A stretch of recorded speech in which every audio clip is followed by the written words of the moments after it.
Ketika orang mengatakan mangga muda pencit itu boleh dimakan, boleh. Kacang boleh dimakan, boleh.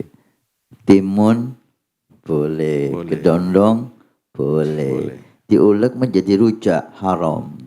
Baru anyar. Kawi-kawi.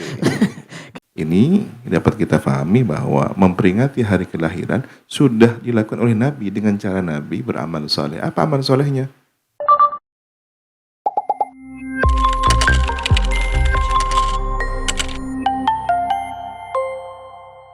Assalamualaikum Habib, atas nama Muhammad Baidowi Yusuf dari Malang, izin bertanya, mengapa Nabi Muhammad SAW diperingati hari lahirnya, kok bukan hari wafatnya? Kan sama-sama di bulan Rabiul Awal. Syukran. Bismillahirrahmanirrahim. Tentu yang kita teladani sosok yang sudah insan kamil sempurna. Maka sejak kelahirannya pun sudah menjadi teladan. Itulah mengapa Nabi berbeda dari manusia teladan lainnya. Sejak kelahiran pun sudah menjadi inspirasi kebaikan. Dan Nabi pun telah mencontohkan saat beliau puasa di hari Senin, sahabat bertanya, kenapa harus hari Senin? Nabi memberikan ilahnya, alasan argumentasinya bahwa hari itulah beliau dilahirkan. Sehingga ini dapat kita pahami bahwa memperingati hari kelahiran sudah dilakukan oleh Nabi dengan cara Nabi beramal soleh. Apa amal solehnya? Berpuasa. Nah, secara mutlak amal soleh apapun untuk menghormat kelahiran Nabi itu diperbolehkan. Bersedekah, mengaji, baca sholawat, berkumpul silaturahim, majelis ilmu, yang kemudian dikemas menjadi satu paket kegiatan bernama acara peringatan Maulid Nabi. Per item satu persatu memiliki dalil yang kuat. Bukankah kita membaca Al-Quran sebagai suatu keharusan? Kemudian bersolawat adalah perintah. Bersedekah juga amal kebaikan. Bersilaturahim. Tetapi ketika dibuat dalam satu paket kemasan bernama kegiatan Maulid Nabi. Nah, ini yang menjadi banyak sorotan pertanyaan orang. Kan ini nggak pernah dilakukan Nabi. Dia tidak melihat bahwa isinya satu persatu sesuai dengan ajaran agama ini. Nah, ada kisah yang menarik. Ketika orang mengatakan mangga muda pencit itu boleh dimakan, boleh. Kacang boleh dimakan, boleh. Timun boleh. Kedondong boleh. Diulek menjadi rujak haram. baru anyar. Kawi-kawi. Kenapa seperti ini gitu loh.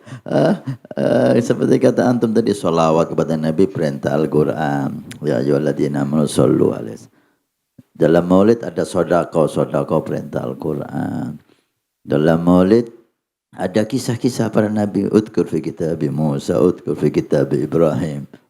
Allah menyuruh Nabi Muhammad, ceritakan kepada umatmu tentang Nabi Musa, ceritakan kepada umatmu tentang Nabi Ibrahim, ceritakan kepada udkur fi kitab Maryam, tentang Siti Maryam, ceritakan kepada umatmu.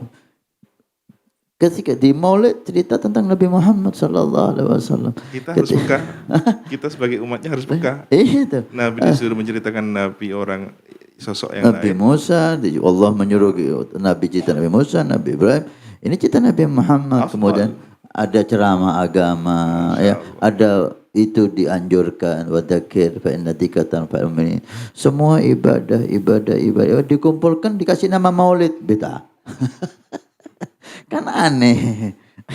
Kan aneh. Semua di dalam Maulid itu semua perintah Allah, perintah Rasul.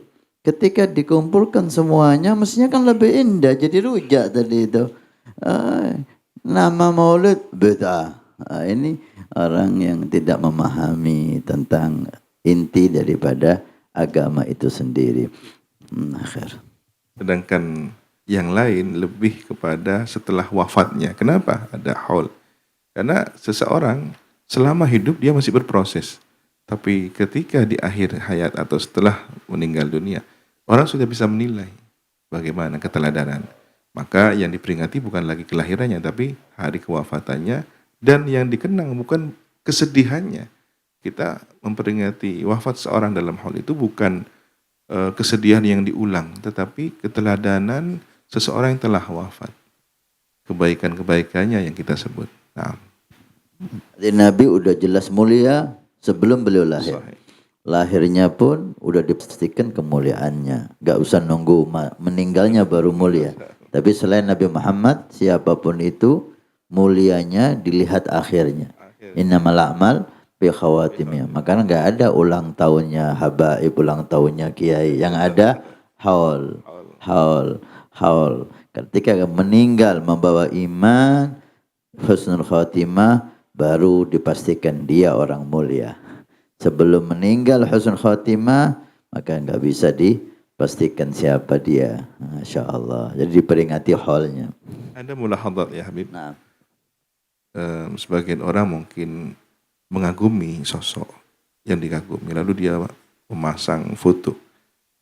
Ba'dul masyayikh, sebagian guru-guru kami menganjurkan sebaiknya yang sudah selesai proses kehidupannya, sehingga ketika diletakkan kita bisa mengenang kebaikannya.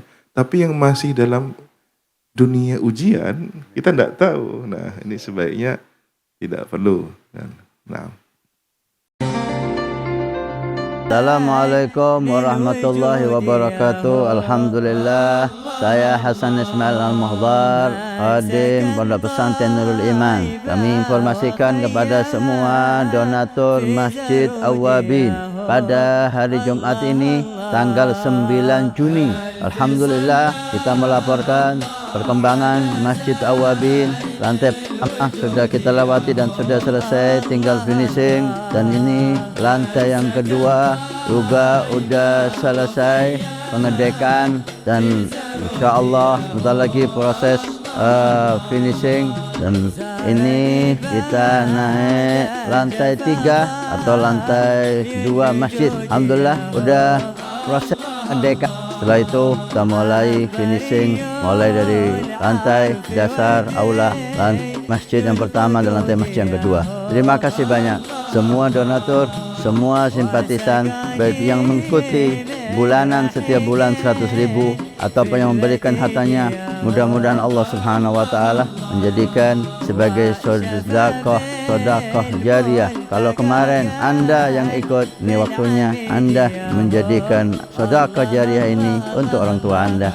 untuk anak Anda, untuk orang-orang yang Anda cintai, untuk istri Anda, sehingga semuanya kaya dengan pahala dan taat di hari kiamat. Karena masjid ini akan ditempati semua kegiatan ibadah, belajar mengajar di masjid, dakwah ilallah di masjid, salat jamaah di masjid, aurat di masjid, pengajian di masjid. Masya Allah, begitu besar fungsi masjid dan aula Al-Awwabin yang diberi nama oleh guru mulia kita dengan Awwabin. Mudah-mudahan dapat selesai dan bermanfaat sampai hari kiamat. Terima kasih.